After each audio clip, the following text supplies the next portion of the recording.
Hello everyone. क्या हाल चाल। तो नेक्स्ट टॉपिक है अपना इक्वेशन ऑफ मोशन। और मुझे लगता है ये वो पार्ट है इस चैप्टर का जो कि कम समझ में आता है और बहुत ज़्यादा दिक्कत करता है, खास करके इससे रिलेटेड क्वेश्चंस को सॉल्व करने में। इसीलिए इसको अपन बहुत ध्यान से पढ़ने वाले हैं और हर चीज़ को आराम से समझने वाले हैं, एक एक करके समझने वाले हैं। फॉर्मूला का डेरिवेशंस ध्यान से सुनो, इसको मेरे सॉल्व करने के बाद एक बार नोट्स बना सकते हो और उसके बाद में 2 दिन बाद खुद से डिराइव कर लो आंख बंद करके। इतना कर लिया, एग्जाम में जाके फोड़ के आओगे और नंबर बिल्कुल एकदम भर भर के लाओगे। क्या राइमिंग है, बात सही है ना। चलो आगे चलते हैं। So equation of motion derive करने के लिए अपने को क्या क्या चाहिए, तो ध्यान से सुनो। चलते हैं अगले स्लाइड पे। यहाँ पे देखने वाली बात क्या है, ध्यान से सुनेंगे। सो यहाँ पे 3 चीजें दिखा रही हैं, एक में कार जा रहा है, एक में साइकिल वाला जा रहा है और एक में जा रही हैं आपकी बर्ड्स जो होंगी वो फ्लाई कर रही हैं। अब तीनों में इसमें ध्यान से देखोगे तो क्या क्या समझ में आया, तो तीनों का कुछ ना कुछ इनिशियल पोजीशन है। क्या है भाई? Initial position. और इसका कुछ ना कुछ फाइनल पोजीशन है। कुछ ना कुछ इसकी इनिशियल वेलोसिटी है, फाइनल वेलोसिटी है। इसका कुछ ना कुछ एक्सेलरेशन है, जिसके वजह से क्या हो रहा है, इसकी वेलोसिटी बढ़ रही है। हाँ या नहीं? अब स्टार्टिंग में कार क्या है, रेस्ट में है, सडनली कार चढ़ने लगी, इसका मतलब वेलोसिटी में चेंज आया है, इसके पोजीशन में चेंज आया है। जहां कार पहले थी उसको क्या बोलेंगे, इनिशियल पोजीशन। जहां कार बाद में पहुंच गई उसको क्या बोलेंगे, फाइनल पोजीशन। जहां से कार स्टार्ट किया था उसको क्या बोलेंगे, टाइम इक्वल्स टू जीरो। जहां पे कार पहुंच गया हुआ उसको क्या बोलेंगे, सम टाइम टी पे। जहां कार स्टार्ट हुआ है उसके पास कुछ वेलोसिटी, उसको क्या बोलेंगे, इनिशियल वेलोसिटी। और कार का जो फाइनल होगा उसको क्या बोलेंगे, फाइनल वेलोसिटी। वैसे ही साइकिल वाले के लिए initial velocity, final velocity, initial position, final position.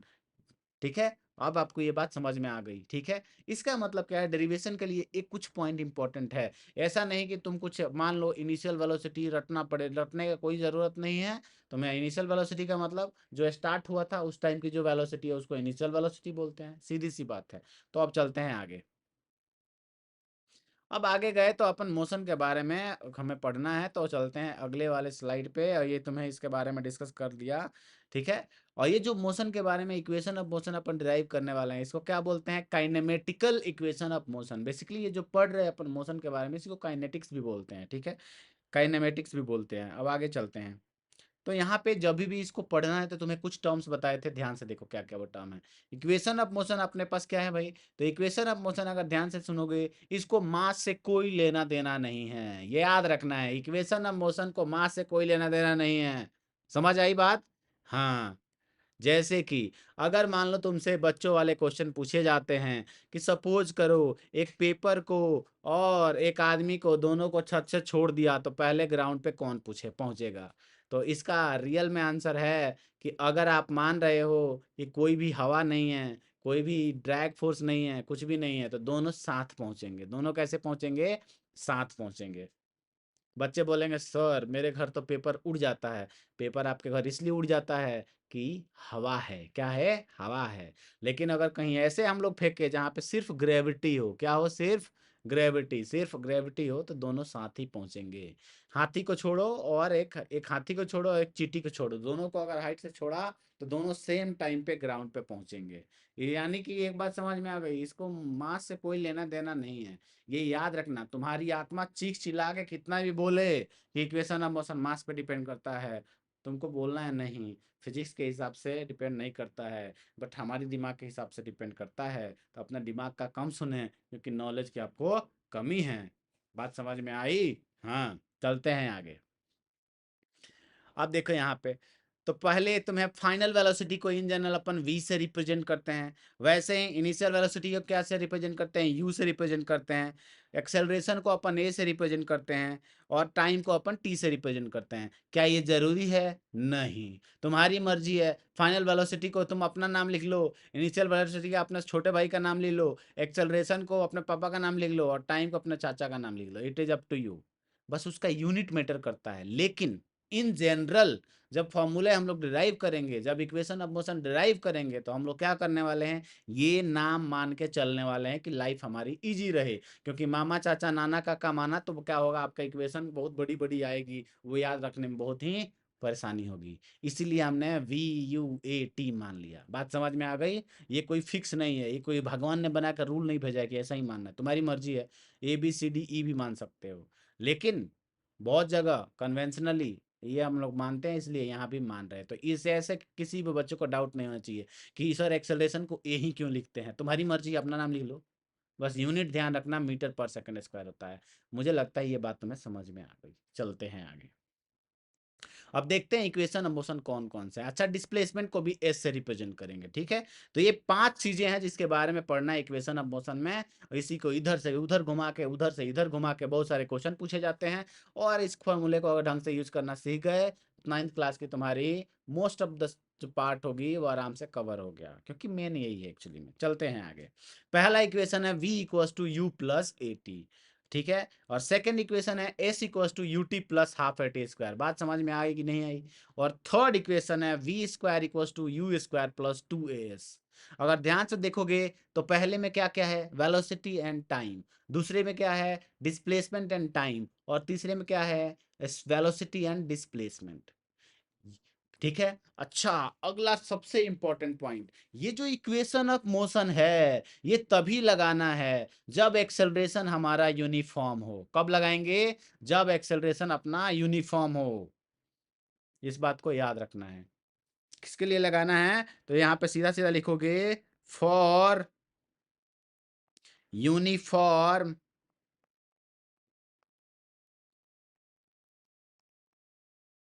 Acceleration. याद रखना है, इक्वेशन ऑफ मोशन सिर्फ तभी लगाते हैं जब एक्सेलरेशन यूनिफॉर्म हो।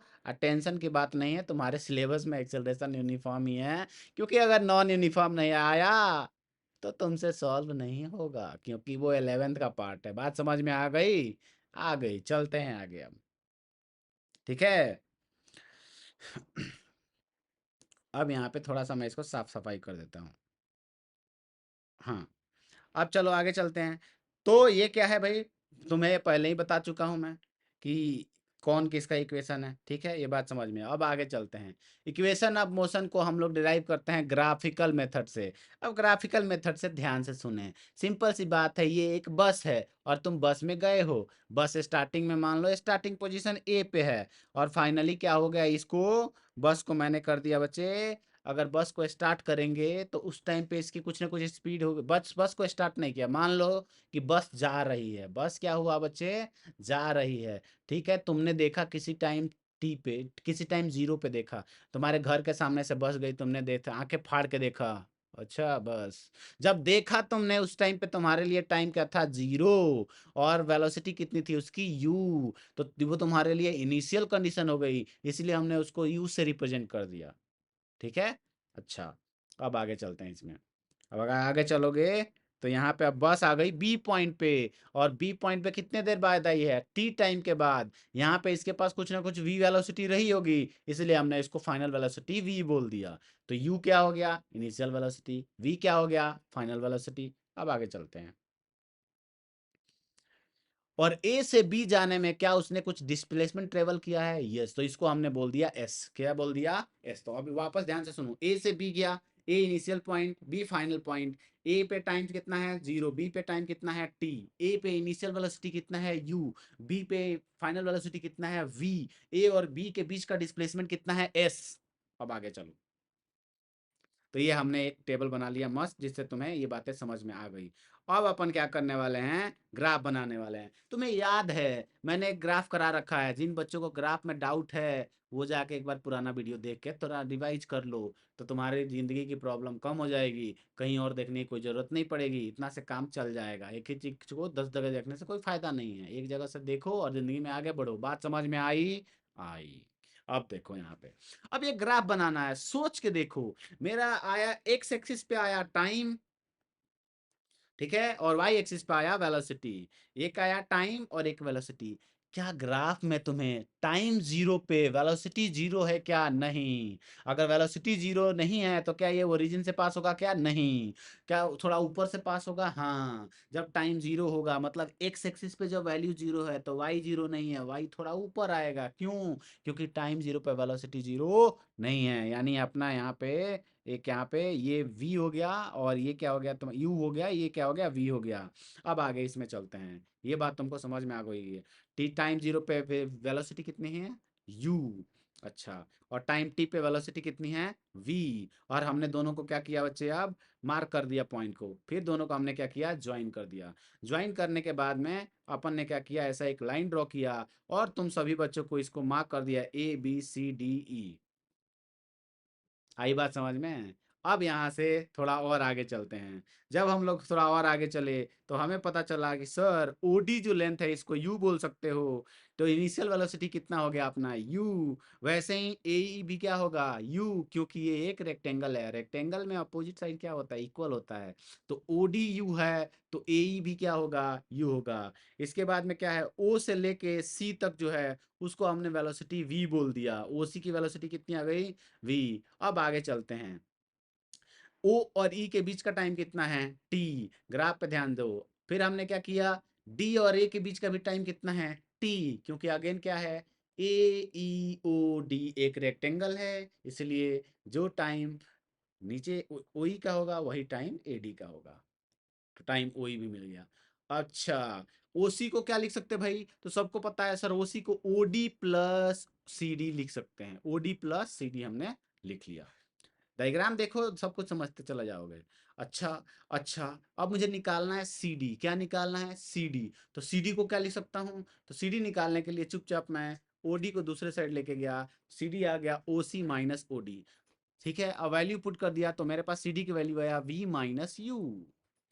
और वी माइनस यू क्या है भाई, फाइनल माइनस इनिशियल। अब चलते हैं आगे। इसी को अपन किस नाम से जानते हैं, चेंज इन वेलोसिटी। बताया था ना तुमको कि final minus initial change in velocity आता है। हाँ बताया था। अब आगे चलते हैं। अरे भाई मजे आ रहे हैं इसमें तो सर। इसको हमने बोल दिया इक्वेशन 1। अब आगे चलते हैं, और ये ग्राफ मेरा वापस यहाँ आ गया। इक्वेशन ऑफ मोशन में पहला इक्वेशन ऑफ मोशन ड्राइव करते हैं, वेलोसिटी एंड टाइम के बीच का रिश्ता। तो ध्यान से सुनो, आपको इसको प्रूव करना है। प्रूफ करने के लिए क्या करेंगे, हमें क्या था याद है, एक्सेलरेशन क्या था, हाँ सर एक्सेलरेशन था change in velocity divided by time. क्या था भाइयों, change in acceleration divided by time, change in velocity divided by time. Change in velocity कितना आ गया, v माइनस यू, टाइम कितना है t। तो देखो यहाँ पे लिख देते हैं change in velocity divide by time, उसको हमने एक्सेलरेशन बोल दिया। तो ये की वैल्यू क्या आ गई, change in velocity v minus C D divided by आपके पास आएगा टी। और सी डी की वैल्यू कितनी निकाला है हमने अच्छे बच्चे, सी डी की वैल्यू हमने निकाल रखा है, C D is equal to आ गया तुम्हारे पास ए इंटू टी। और दोनों सी डी को हमने इक्वेट कर दिया, दोनों सी डी को इक्वेट कर दिया तो V minus U equal to आ गया आपके पास ए टी। तो वी की वैल्यू आ गई यू प्लस ए टी। यहाँ से एक बात और समझ में आई, ओ डी जो है वो क्या है, यू है, सी डी जो क्या है वो ए टी है, इसलिए हमारे पास वी जो आएगा वो क्या होगा, यू प्लस ए टी। का डायग्राम देख के समझ में आया, टेंशन मत ले, एक बार और बताऊंगा। ठीक है, अब आगे चलते हैं। तो फर्स्ट इक्वेशन ऑफ काइनेमेटिक्स अपना का ड्राइव हो गया मस्त। यहाँ से क्या याद रखना है, ये याद रखना है, ये तभी एप्लीकेबल है जब एक्सेलरेशन कांस्टेंट होगा। ये नहीं कहीं भी चिपका दिया फिर बोलना सर गलत आ गया, तो नलायक, ये तभी वैलिड है जब एक्सेलरेशन कांस्टेंट है। इसलिए ध्यान रहे, समझे। चलो आगे चलते हैं। अब डिस्प्लेसमेंट टाइम का रिलेशन निकालते हैं। तो तुम्हें अच्छे से याद है S equals to U T plus half at square. तो तुम बोलोगे सर आपने बताया था वेलोसिटी टाइम का जो एरिया होता है वो डिस्प्लेसमेंट देता है, तो हम लोग क्या करने वाले हैं, हम लोग ओ ई बी डी का एरिया निकालने वाले हैं। किसका एरिया निकालने वाले हैं, ओ ई बी डी का एरिया। तुमको बताया था ना, area under velocity time graph gives us displacement. चलो निकालते हैं हम एरिया निकालना। तो यहाँ पे देखो डिस्टेंस टेबल हो गया, वो डिस्टेंस टेबल हो गया। अब आगे चलो, ठीक है, ये एरिया निकालना है। अब इस एरिया निकालने के लिए अपन क्या करते हैं, देखो तो एक तो रेक्टेंगल में ले लेते हैं और दूसरा क्या करते हैं, दूसरा ले लेते हैं ट्रायंगल, और दोनों को एरिया निकाल के जोड़ देंगे। तो अपने को एरिया पहले किसका, रेक्टेंगल का एरिया, दूसरा ट्रायंगल का एरिया। अब ध्यान से सुनो, रेक्टेंगल का एरिया तुमको पता है लेंथ इंटू क्या होता है, विड्थ, और लेंथ इंटू विड्थ, लेंथ कितना है, ध्यान से सुनो, लेंथ है तुम्हारे पास टी, और लेंथ है तुम्हारे पास टी, और विड्थ कितना है इसका यू, तो यहाँ पे आएगा यू इंटू टी। ठीक है, ये फॉर्मूला लगा दिया हमने, ओ ई इंटू ए। अब आगे चलो यहाँ पे, गुड, देखते जाओ। और हाफ एरिया ऑफ ट्रायंगल क्या होता है? Half base into height. Diagram में दिख रहा है, बेस जो है ट्रायंगल का क्या है? ए डी है। और हाइट कितना है? ए बी है। इसीलिए अब आगे चलते हैं। D is the base of triangle and A B is the height of triangle. So let's move forward. हाँ या नहीं? बट ए ई की वैल्यू यू है, ओ ई और डी ए की वैल्यू टी है। आंखें हैं तो दिख रही है, सी डी और ए बी दोनों 80 है। अब इसको उठा के पटक देंगे और इक्वेशन वन में डाल देंगे वैल्यू। उठा के जैसे ही इक्वेशन वन में हमने वैल्यू डाला, तो अपने पास खूब सुंदर सा, खूब एकदम मस्त सा, यहाँ पे आके ये फॉर्मूला तुम्हारे पास डिराइव हो जाएगा। इतना कर दिया तुमने, तुम्हारा एग्जामिनर खुश होके 2 नंबर एक्स्ट्रा देगा, और हो सकता है चॉकलेट खिला दे तुमको। ठीक है, ये हो गया सेकंड इक्वेशन। बात समझ में आई? अब आते हैं थर्ड इक्वेशन पे। थर्ड इक्वेशन में क्या करना है अपने को? तो अपने को देखो ध्यान से, तुम्हें अच्छे से पता है V square equal to U square plus two A, ये होता है थर्ड इक्वेशन। कैसे डिराइव करेंगे भाई? तो डिस्टेंस टेबल क्या होता है? एरिया निकालना है अपने को, किसका? डी ओ ई बी का, वापस एरिया वही निकालना है। ठीक है, अब इसका एरिया निकालेंगे। तो देखो एरिया क्या होता है, तो एरिया सबको पता है, ये ट्रेपीजियम है। क्या है जी? ये ट्रेपीजियम है। तुम्हें ट्रेपीजियम का एरिया बताया था, half into sum of parallel side into distance between them. तो ये दिख रहा है तुमको, ओ ई बी डी। तो ओ ई बी डी का एरिया निकालने के लिए क्या कर सकते? Half into sum of parallel side. अरे ओ डी और बी जो है वो पैरेलल है यार, दिख तो रहा है मुझे, तुम्हें नहीं दिख रहा है क्या? देखो ध्यान से। चलो अब हाफ वही इंटरव्यू हुई, अरे बढ़िया। अब अपन बोलेंगे सर ओडी बी ये सब तो पहले भी निकाल चुके हैं, उठा के वैल्यू को डाल देंगे। और हमें पहले से acceleration v minus you by T पता है। यहाँ से हमने टाइम की वैल्यू निकाल ली। तो टाइम की वैल्यू क्या है? क्रॉस मल्टीप्लाई करके ये आया। ये जो टाइम आया है इसको उठा के इक्वेशन फर्स्ट में अपन डाल देंगे। इक्वेशन फर्स्ट में डालते हैं ये आएगा। इसके बाद में इसको क्रॉस मल्टीप्लाई करना है, तुम्हें पता है। क्रॉस मल्टीप्लाई करोगे तो क्या होगा? टू ए को लेके जाओ लेफ्ट हैंड साइड में, और ये तुम्हारे पास आ गया A plus B into A minus B. और A plus B into A minus B होता है A square minus B square. तो यहाँ से आ गया तुम्हारे पास two V square minus two V क्या होता है? A square minus B square आ गया। और A square minus B square से V square minus U square आ गया। तुमने यू स्क्वायर को एक साइड से उठा के दूसरे साइड पटक दिया, पटकने की वजह से आया V square equals to U square plus two S. This is the third equation of motion. दिख रहा है ना मजेदार? तो ये तीन है equation of motion using graphical method. कौन सा मेथड? Graphical method. और भी मेथड है एक और, ये तो ग्राफ वाला है, नहीं पल्ले पड़ा तो बताइए। ठीक है, अब ये क्वेश्चन करके देखते हैं। अब देखो ये क्वेश्चन कितना सुंदर, कितना आसान है, आराम से सॉल्व हो जाएगा। बोला है कि while going down an inclined plane has an acceleration of 2 centimeter per second square, what will be the its velocity after 3 second? Question में सीधा सीधा दिख रहा है। ट्रॉली बेचारा जो है, ट्रॉली बोल रहा हूँ, अंग्रेजी तुम्हारी अच्छी है, trolley. Trolley down the incline plane जा रही है, उसका एक्सेलरेशन दिया है, तो उसका वेलोसिटी पूछा है। तुम बोलोगे सर जो जो दिया है उसको पहले लिख लेते हैं। तो गिवन क्या है अपने को? इनिशियल वेलोसिटी वो कितना दिया है? 0, पता है ना? रेस्ट स्टार्ट हुआ है, ट्रॉली ऊपर था, अचानक किसी ने धक्का दे दिया उसको, तो ये नीचे स्लाइड होना शुरू हो जाएगा, इसलिए स्टार्टिंग वेलोसिटी 0 आ गई। और एक्सेलरेशन कितना आ गया इसमें? ये। और टाइम कितना दे रखा है? ये। मीटर में कन्वर्ट करना जरूरी है, ऐसा यूनिट में कन्वर्ट करना तुम्हारा मोरल ड्यूटी है। समझे? समझ गए, तुम समझदार बहुत हो। टाइम भी अपने को 3 सेकंड दे रखा है। अब फॉर्मूला, वेलोसिटी निकालना है।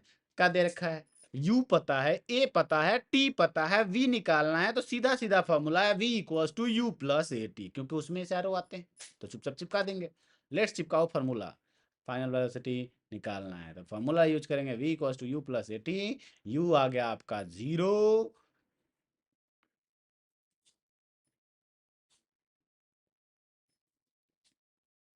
और ए आ गया 0.02, और टी आ गया 3 सेकेंड। तो यहाँ से आ गया आपके पास एक्सेलरेशन 0.06 मीटर पर सेकेंड। बात समझ में आई? हाँ, तो 3 सेकेंड के बाद में इतनी वेलोसिटी आ जाएगी उसकी। अब चलते हैं अगला। ये क्वेश्चन पढ़ो, क्या लगता है तुम सॉल्व कर सकते हो? मुझे लगता है तुम कर सकते हो। बोला है कि motor bike starting from rest, अरे जैसे ही देखा rest, initial velocity zero, initial velocity zero. तो यहाँ पे हमने लिखा ये बेचारा मोटर बाइक है, पहले रेस्ट पे है, फिर यहाँ पे पहुंच गया तो इनिशियल वेलोसिटी जीरो हो गया, और इसका एक्सेलरेशन 3 मीटर पर सेकंड स्क्वायर दिया है। यहाँ से यहाँ पहुंचने का टाइम टी 8 सेकंड दे रखा है, ठीक है। पूछा है कितना दूर ट्रेवल किया, तो अच्छे से पता है भाई, क्या पता है अपने को, डिस्प्लेसमेंट निकालना है, यू दिया है, ए दिया है, टी दिया है, अपने पास फार्मूला क्या है, अपने पास फार्मूला है S equals to U T plus half A T square. तो पहले जो दिया है उसको लिख लेते हैं, क्योंकि तुमको धीरे धीरे समझ में आता है। तो 0 दिया है, 3 दिया है, 8 दिया है, डिस्टेंस कवर निकालना है। तो इस केस में हम क्या करने वाले हैं, सीधा सीधा फॉर्मूला यूज करेंगे। इन तीनों में से सिंपल सी बात है। अच्छा, किसी बच्चे का मन में आता है सर मुझे ना यही समझ नहीं आता कौन सा फॉर्मूला यूज करना है, तो तुमको किसी ने बोला है याद करने के लिए, तीनों फॉर्मूला यूज कर लो, कोई ना कोई फिट बैठेगा अपने आप। मैं तो यही किया था, मैं ऐसे ही सीखा था। लेकिन नहीं, इनको तो भाई रातों रात एकदम आइंस्टाइन बनना है, कहाँ से आएगा फिजिक्स। ध्यान सुनिए, तो यहाँ समझने वाली बात क्या है, अगर मान लो आपको एग्जाम में समझ नहीं है कौन सा फॉर्मूला यूज करना है, तो चुपचाप सारे यूज कर लो, अपने आप पता चल जाएगा क्या निकालना है। भी करके देखो, नहीं हो तो फिर मेरे को बताना। जैसे ही ये करोगे, फिजिक्स में सीखने का यही तरीका है, कुछ समझ नहीं है सब यूज कर लो, एक ना एक लग ही जाएगा।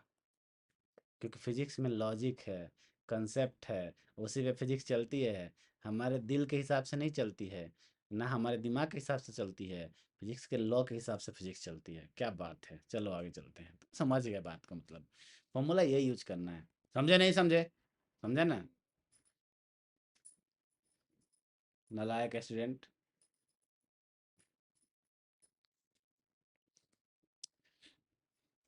हमारे पास एक स्टूडेंट है, उसको पढ़ाना शुरू करता हूँ, फिर मैं तुम्हें डिस्कशन करूंगा। कुछ दिन रुक जाओ अभी। कुछ लोग हैं जो 9th नहीं पढ़े थे बचपन में। अरे फॉर्मूला पुट कर रहा हूँ, इधर ध्यान दो, तुम लोग बकवास सुनने लगते हो यार, तुम लोग नालायक। हाँ, तो भाई यू जीरो है, पता ही है। तो ये कैंसिल वैंसिल कैंसिल करना आता है ना, बोलो हाँ हाँ। तो 8 3 जा 24, 24 4 जा 96, क्या कैलकुलेशन है मेरी। चलें, आई बात समझ में, हाँ या नहीं, बोलो हाँ, गुड। अब चलते हैं आगे। तो यहीं पे ये वाला लेक्चर खत्म होता है। अब मिलेंगे अगले लेक्चर में, कुछ और इसके आगे पढ़ेंगे जो भी है, ठीक है। बात समझ में आ गई? डाउट वाउट है तो बता देने का, टेंशन नहीं लेने का।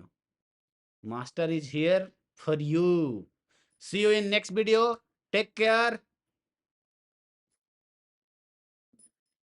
और पढ़ते रहो, खेलते रहो, पढ़ते रहो, आगे बढ़ते रहो। जय हिंद, जय भारत।